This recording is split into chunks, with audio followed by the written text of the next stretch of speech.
I'm going to do a book review specifically for the readers of the middle school.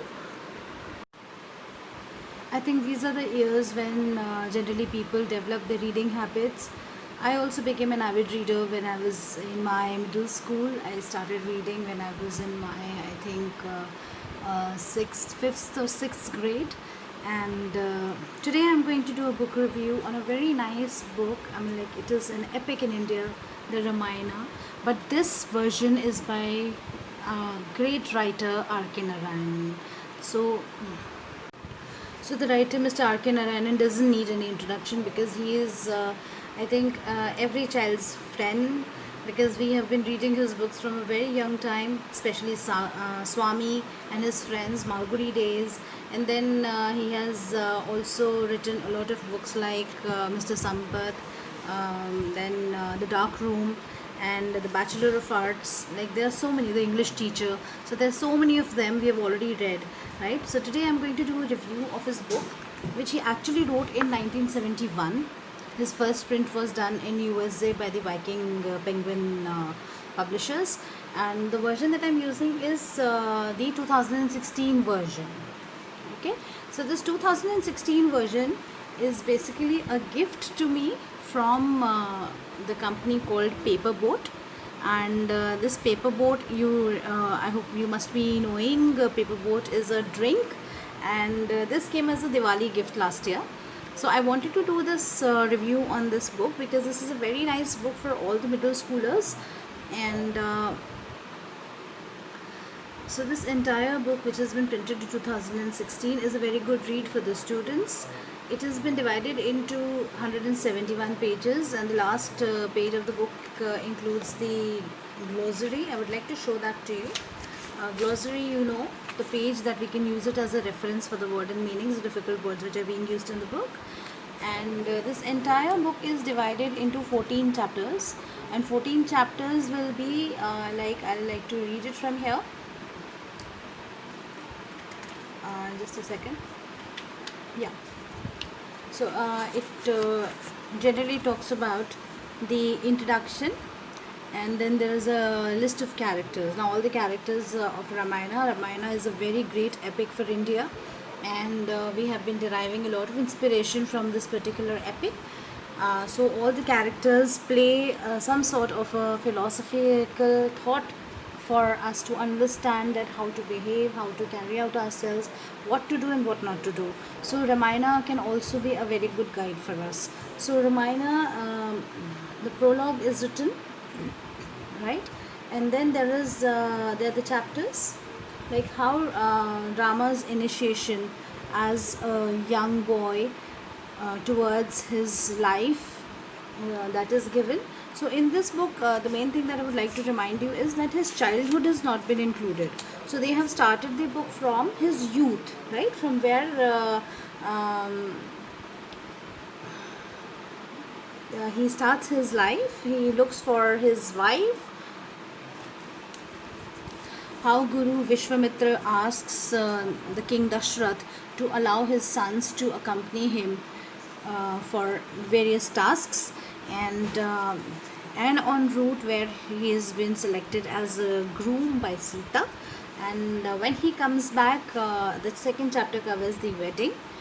The third chapter talks about the two promises revived, the two promises of Kekai, and which are being reminded by Manthara. And here the character is Kuni, right? The two promises, the encounters in the exile, like what exactly when the Kekai asked that Rama should be sent to exile for 14 years. So what exactly Rama, along with his wife and his dear brother Lakshman, they were encountering a lot of things in the forest, so many people, so many demons, and so much of evil, and also they met a lot of friends. So what they were encountering, the chapter 4 covers that. The Grand Tormentor talks about like when how Surpanaka wanted to befriend Lakshman, and where she was refused, and Lakshman cut off her nose, and how she went back to her brother Ravana, and out of revenge how Ravana deceived Lord Rama and Lakshman, and definitely abducted Sita. Then in chapter 6, it is the Kishkinda episode, where Lord Rama meets Hanuman and his family and his brothers and the king of Kishkinda, the Vali and the Sugriv. And that episode is here. The Jatayu, the Jamvan, all these people are accompanied here.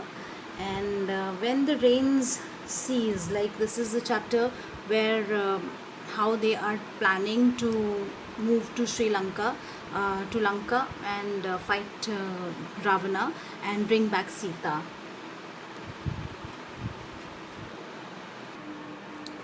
So the chapter 7, the 7 says when the rains cease, and there is a memento from Rama. Memento, it was given, Rama gave his ring to Lord Hanuman to take it to Ashokvan, to Sita, and so that she could recognize that the messenger of Rama is here and that Rama is coming to rescue her.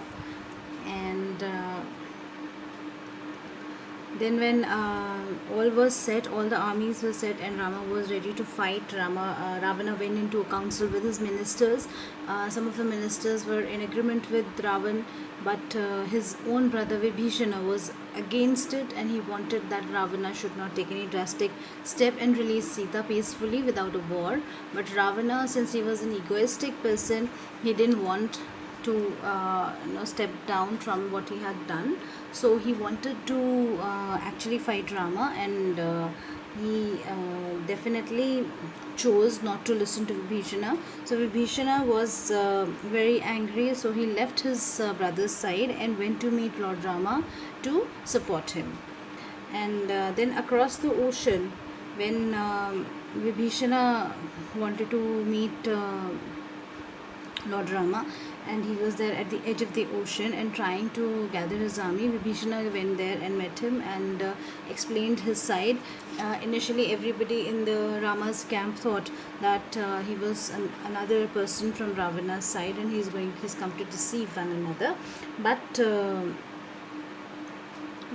at last Vibhishana was able to convince Lord Ram that yes, he is a supporter only, and he helped Rama with the battle later. The siege of Lanka, because since Lord Rama's and Hanuman's the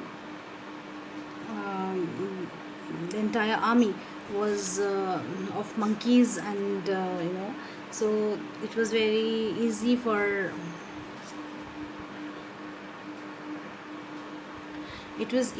them to conquer the entire Lanka and probably get a very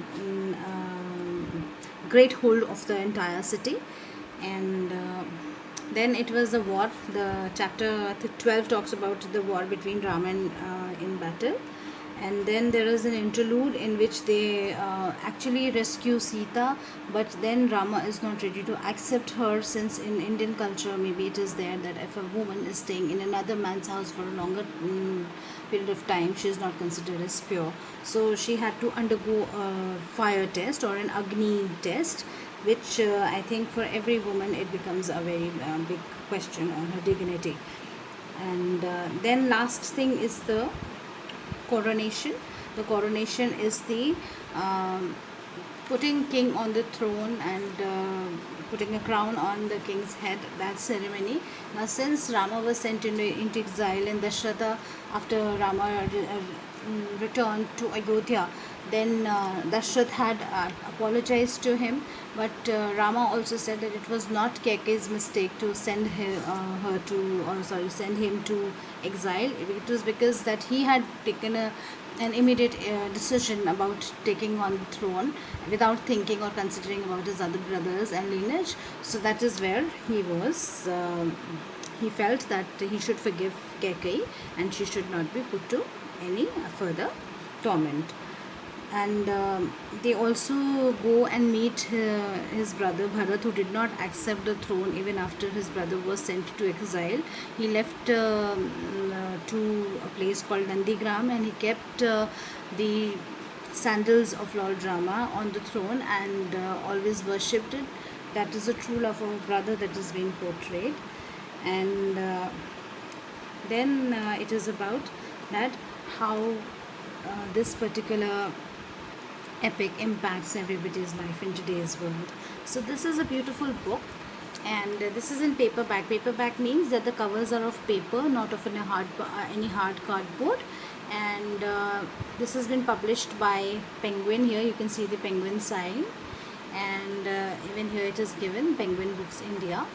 And also I would like to add that this is a wonderful book for any reader in the middle school, because it also helps you increase your value system. It also helps you increase your vocabulary, and it also gives you the right path and right direction in at many places in the chapters, like when to make a decision, how to make a decision. So this is a very good book, and you should always go through it.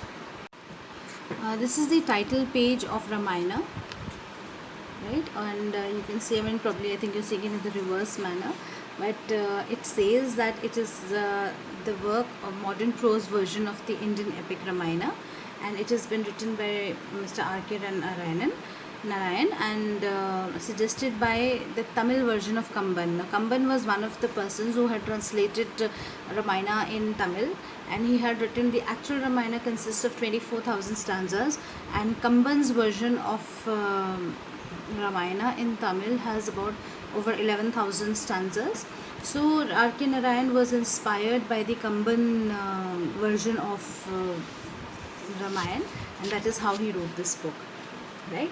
So this is one nice collection of short stories, and I think you will get the feel of about the entire Ramayana and why it is important to Indian culture.